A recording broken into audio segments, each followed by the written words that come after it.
Hello, what I'm going to do now in this tutorial is to kind of guide you through your tracking document. As soon as you finished your mock essay, you'll be given emailed a link to your own tracking document, and then this tracking document is going to stay with you for the whole year. So what I've done is I've taken a tracking document from a couple of years ago, so I'm just going to open it up. And then it's pretty similar to what you are going to have on your tracking document. You've got to remember that this is, these are students that finished last year. So all the dates you will see are kind of last year's dates. And you'll have a few extra bits and pieces on yours, not much. And also we have changed some of the structure of the photo shoots. So you may look at this and go, hang on a minute, that doesn't look exactly like mine. Well, it's not going to, because we've learned from what the students did a couple of years ago or last year, and then we've improved it, okay?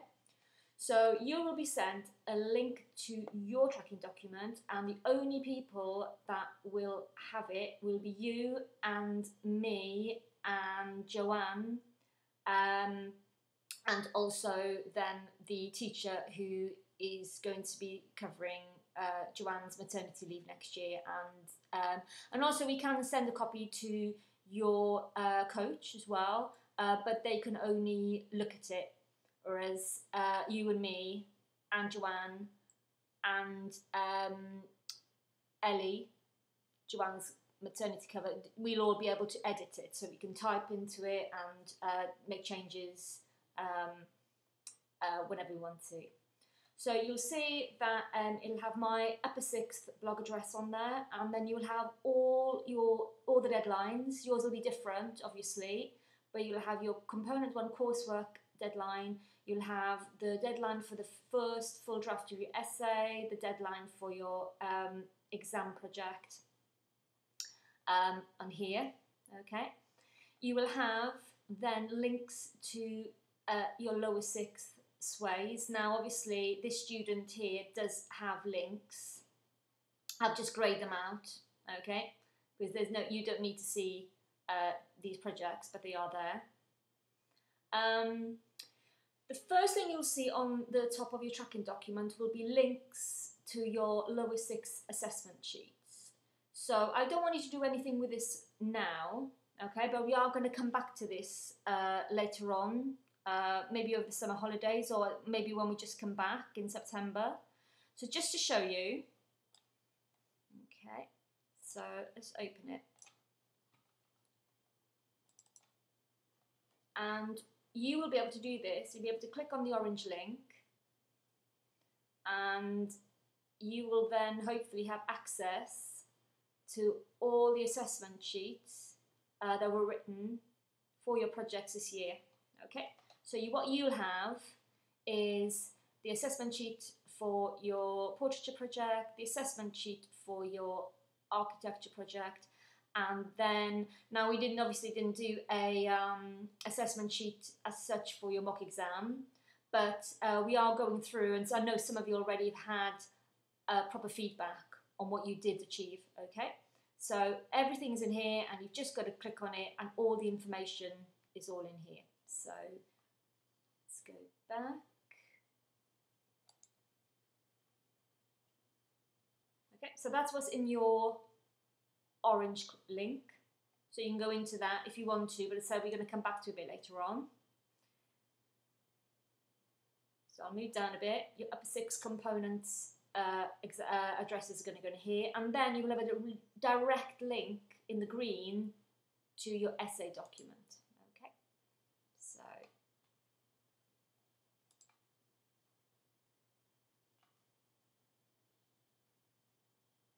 hopefully it'll open.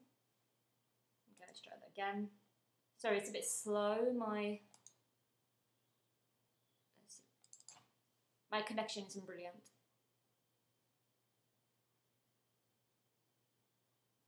There you go. So your essay is within that link. Then what you'll have is you'll see what your college target grade is. Now these were slightly different last year in there was a college target grade and a minimum expected grade. Now you don't have that anymore. Some of you will just have one grade and some of you will have a split grade. And we'll put in as your target grade the higher of the two split grades. Okay. And then what you'll have is your during the year, this will be filled in, your engagement and effort grade during the second year, and also your attainment grade as well. And you can see from this student, like most of them, the first assessment grade that you get in November is not, don't panic, you know, if you see a C or a D or anything, because often we can get students to make like the progress they need to get to the higher grades. Okay, so it's just and that is pretty common for most students. What you'll have, what we've brought in since last year, is you will have a record of the grades that you got in your lower sixth projects as well. Okay, so there'll be an extra box here to show you what you got in the first year. Moving down, so remember this orange link up here?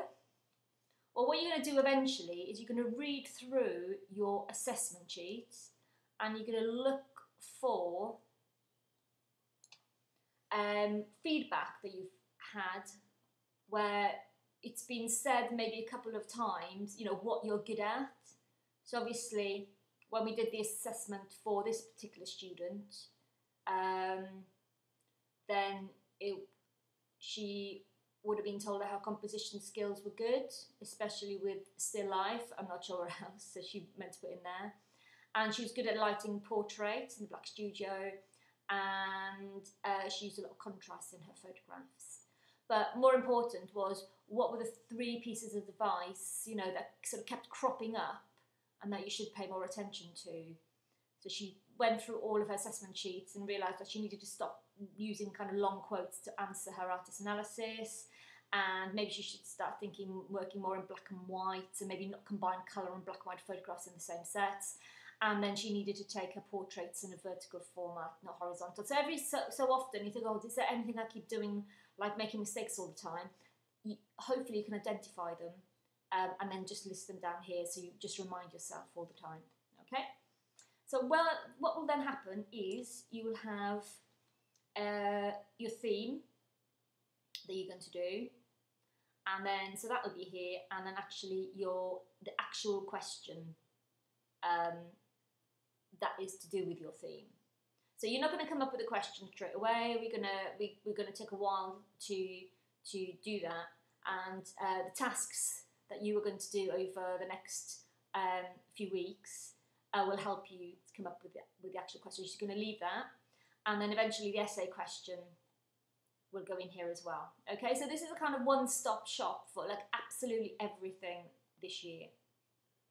So there are the key.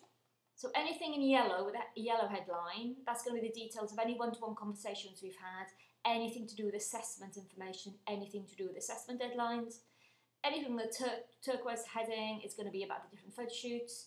Anything with the green headline is to do with the essay, and anything with a pink headline that is related to artists. Okay, and so what you see down here is when the different instalments are, okay, for parts of the essay. Now you've got to remember, back last year we were asking the students to do 3 artists in their essay, and this year we're going to be asking, if you're going to follow the structure you've already done, it'll be 2. I mean, there's going to be 2 or 3 different ways of writing the essay, but if you want to stick to the way, to the method that you've just been practicing, then you'll only need 2 artists. So you'll see that yours will look different to this. It's because we've made changes. So the next bit of your tracking document, this is where you are going to just list down the 8 conceptually linking artists to the theme that you've chosen. Okay? What that means is that these artists all do a similar idea. So they're all, so with this student here, her theme was mental health. And we asked her to find 8 artists that all linked in some way to the theme of mental health. And what we said was we wanted to keep 3 back for who you're going to write about in the essay, and 5 that you're going to write about in the project. And so just list them down, and then just after the names, just put in whether they've done it in a symbolic or a literal way. Okay, so that's all we need there. And then you're not going to, I mean, these ones, they can start to be populated as you go through the project. Okay, and anything I find, or if I find some artists during the year or any links or anything, then I'm just going to put them in here for you to see, and then you put them in here as well. Okay, because it's a document that we're all going to add to. And then the first major part of so to get the project going is the conversation that we are going to have somehow about what you're going to do in the project and how you are maybe going to start it. So you can see this happened in July 2 years ago.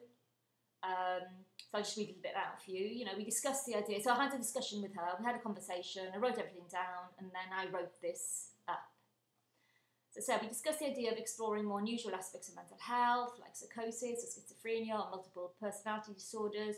And what did I advise? Well, I advised you to read Cracked by James Davis, and also to research symptoms associated with these sorts of disorders. You were inspired by the look of Christian Sampson's work, but you must be careful that you add your own spin to your photographs, and to experiment further with experiments to push your photographs away from the artist and towards your own visual language. So therefore, these are the steps that you've got to do now. Do you know what I mean? We had a discussion, and then immediately we wrote it down, so we would all remember. Or if this is handy as well, if one tutor has had a conversation with you, if that then gets noted down, the next time you have a conversation with a different tutor, instead of giving conflicting advice, they can just read what the last conversation was about, and then everybody knows where they are. Okay. So when you have your own tracking document, all of this will be read. So let me see if I can just click and drag across. I'm just going to move.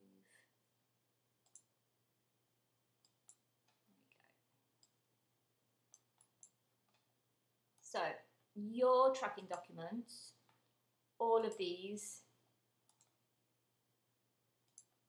will be read to start with. So I'm just going to see if I can just... Okay. You'll see they're different because when the students did this a couple of years ago, when they first started it, we didn't do very much with Photoshoot 1 and 2. We just did, just do a photo shoot, you know, don't do any experiments with it. But actually then what was happening was that the students who were going for A's and B's and realised at the start of their project didn't look very strong. And then they went back, and then they added more things to make it strong right from the start. So we've changed it now, and it's far more balanced. So what will happen is you will start your first photo shoot, you'll have the date when it needs to be finished, and if you part finish it, you're going to change it to amber, and then if you fully finish it, you're going to do it to green. Now this is what's going to happen. So up here, there's like a little paint bucket. Okay, so you click inside the box, you go to your little paint bucket, and then if you only partly finished it, you amber it, and if you fully finished it, you green it. Now sometimes you'll go up to this top bar and you won't see the little paint bucket, it won't be there, but what will happen, you'll see 3 little dots, and if you click on those 3 little dots, then there'll be another palette inside it, and then your little paint bucket thing will appear, and you can then just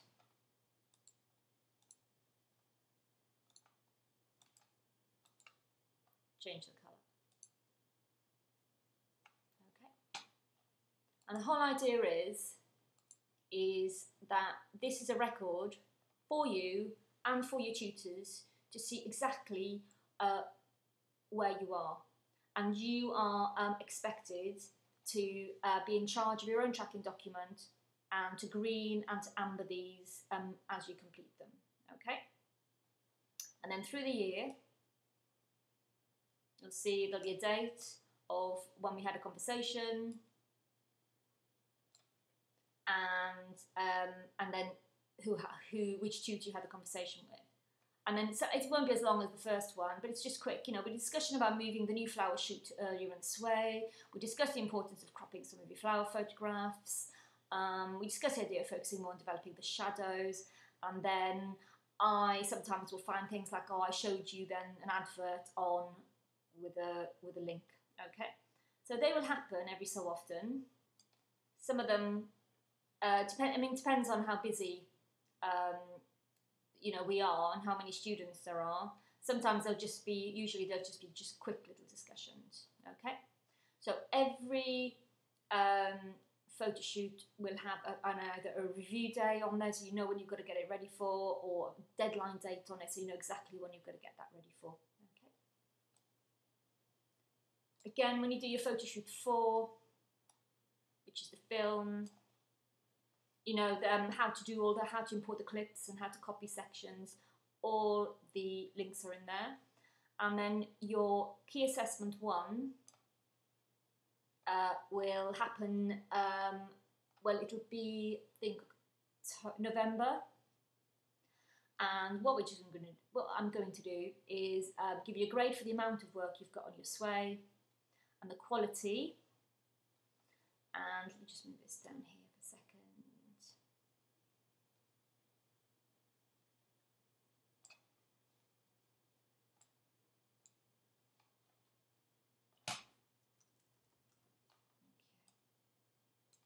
Sorry, it's a bit skippy. There you go. And then we will break it down to all the assessment objectives and the 2 parts of it. So at that point, developing ideas, she was a C. Artist analysis and non-artist links, she was a CB. So that was her grade for that. Her experimentation was CB. The refinement of the work was a C. So there's more C's than that. Quality of work C. Annotation C. Outcomes not assessed at this early point. So engagement and effort was 1, and the attainment grade was a C. Okay. And then what I'll do, if I have time, is I'll give you a long list of advice about what you need to address in order to increase your marks and grade. And remember, she got an A in the end, so she kind of paid attention. What I'll sometimes do is I'll put in images by other students or artists to say, look, you did this work and it was okay, but it needs to be slightly better than that. So why don't you have a look at this and try and get it closer to that? Or something else I will do sometimes, again, if I've got time, is they may give me the original edit, or I'll say, right, send me over the original edit, and then I will have a go at doing it using different NIX programs. So this is Silver Effects and that's Analog Effects, and then I'll just post them next to it and go, look, yours looks like this at the minute, but if you want to increase your grade, you kind of need to make it a bit more like this. Okay, so if I have time. So what happens is I give a whole bunch of advice, so things like, I think you could do a far more sophisticated shoot for your photo shoot 2. And the way I suggest you do this is to perhaps use a sheet with a better, more creamy texture, and then spend more time considering the finer details. And then I said these photographs above are not dissimilar to what you're trying to do. And these are B grade from a couple of years ago. So in here there's a real sense of hopelessness and despair. So, and also things like this student, had the model in the cloth but with bare feet, and this particular student had the model wearing socks, and I just said, right, sorry, but I don't think having the model wear socks really meets the aesthetic. So so there'll be a lot of that kind of advice, and then the whole idea is, if you can then change it once you've done it, you can change it to green. So we know, and I know, what you have done and what you haven't done. So some things you can't. Sometimes it's just, I'm saying you need to have a really good reason for wanting to use semi-transparent cloth to represent some elements of mental health, but try not to go for the obvious idea of stopping someone, with mental health issues to accept access to full life. Perhaps you could look at it from a skeptical point of view. So it's not like an instruction to do something, it's just a bit of advice. So you don't need to turn that green or red or anything. But there are other things that you can do. So like here, I've said, I'm not sure about the word neutral in the question. This is a pretty difficult thing to do, because what you might think is neutral, to others it may not seem that way. I would replace this with the word creative or informed. And then she went away and she did it, and then she's made this green now, because I don't have to worry about that anymore. Neither does she. She's followed the advice and she's changed it to green. Okay. Now, I'm not going to be able to do everything, but a lot of the students did have, like completely everything in green, and you'll find that they are the students usually with the higher grades because they've just followed the instructions. So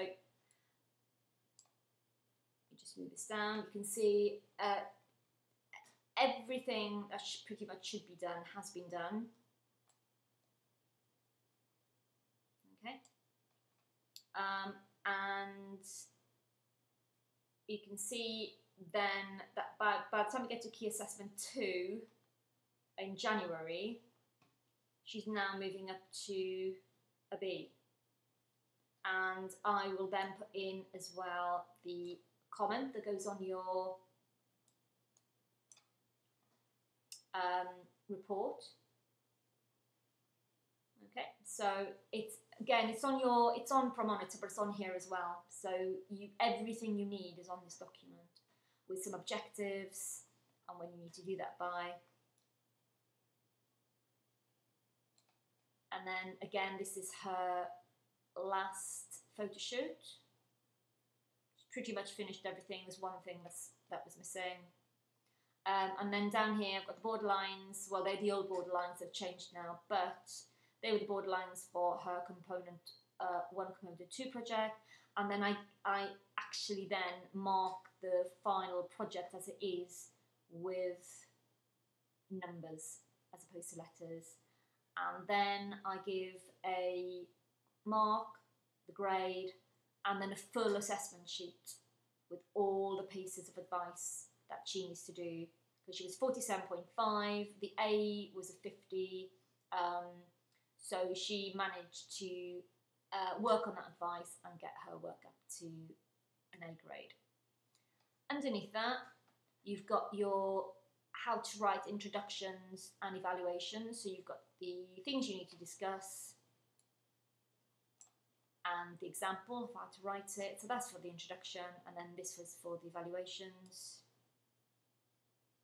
And then here is where you are going to put the task 1 from your new project.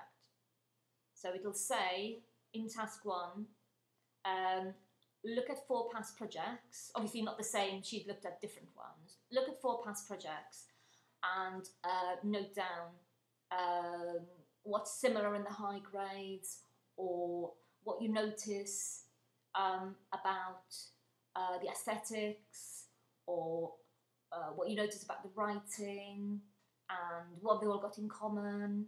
Okay, so that you need to write at least 200 words. You can write more if you want to. It's for your benefit, okay? But at least 200 words has got to be there, and that's where you put it, right at the bottom of your tracking document. And then finally, task 4 in your new project will be the information about the artist, but in greater depth. So if I was up here, back up to the top,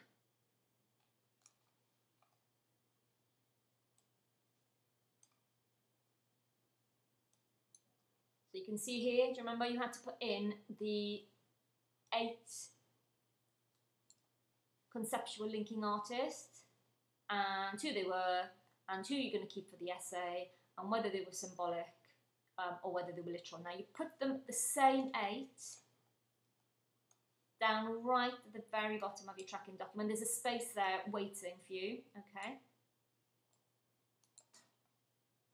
And then what you do is this. You have got to make sure before you even choose a theme, or as soon as you've chosen a theme you think you are going to like to do, you think I'm going to be really interested in this, the first thing you must find out is, are there enough conceptually linking artists for me to be able to finish the project? Because the last thing you want to do is to choose a theme, get really into it, and you month down the road into the project, then you suddenly realise, oh my god, there are no artists on this theme, and I'm not going to be able to write the essay on this, and there are no artists for the project. Or you found the artists, and then when you actually go looking for quotes or any articles, you find there's nothing on there. There's no one to quote, and there's nothing that you can use for your essay. So to stop yourself from getting into that situation, you spend the early part of the project making sure that you've got all the artists that you need, okay? So this is what I want you to do. For the 3 artists that you think that you might want to write for the essay, so that means the 2 main ones and the reserve one, okay? Because you can use the reserve if you can't find out enough information about the 2 artists, and so your 2 artist essay then has to become 3 artists, or maybe you can use that 3rd one in the conclusion. But those 3 that you're going to use in the essay has to be kept in their own little space here. You're just going to write down the names of the artists, okay? Well, you've already done it at the top, but you just put these in here, and then you have got to think of the issue that you would write in the red section, okay? So there's no point choosing an artist, saying you're going to write about them in the essay, getting to the red section and then going, oh, but I can't think of anything to say, or I can't think of an issue. Well, you're going to be under pressure. You're going to have a lot of time constraints. You're going to have to be really, really busy. So you can't just suddenly realise, you know, in October or November or whenever that you don't have anything to say in the red issue. So you've got some time now to think about this. So have a think about what you might say, because the red issue in the essay, as well as the conclusion, and the pink section in the conclusion, that is what's going to make or break your essay, okay? So you've got to put down here what on earth you're going to talk about. For the other 5, the ones that you're going to put in your project, what I want you to do is I just want you to put the name in, a quote in that you think you might be able to discuss or argue against or have something to say about. So put the quote, where you found it, and who said it. So it's not always the artist that's going to say the quote. This quote here is by Christine Mitchell, who is a journalist for My Modern Met, and this article was written by her in 2015, and her quote is, although these prints may be uncomfortable, they are a valuable tool in communicating the universal and intrinsic desire to be understood. That's what she said, okay? Whereas the second quote is by the artist himself, And where was that quote found? It was found in an article written by this person for that publication in 2015. And she's saying, and Edward Honecker said in that article, mental health disorders are such a taboo topic. If you ever bring it up in conversation, people awkwardly get silent or try and tell you that why it's not a real problem. So you found 2 quotes that you can use at least, for the Edward Honecker analysis, and which you've done the same for another artist. And also, she's added in extra bits of information.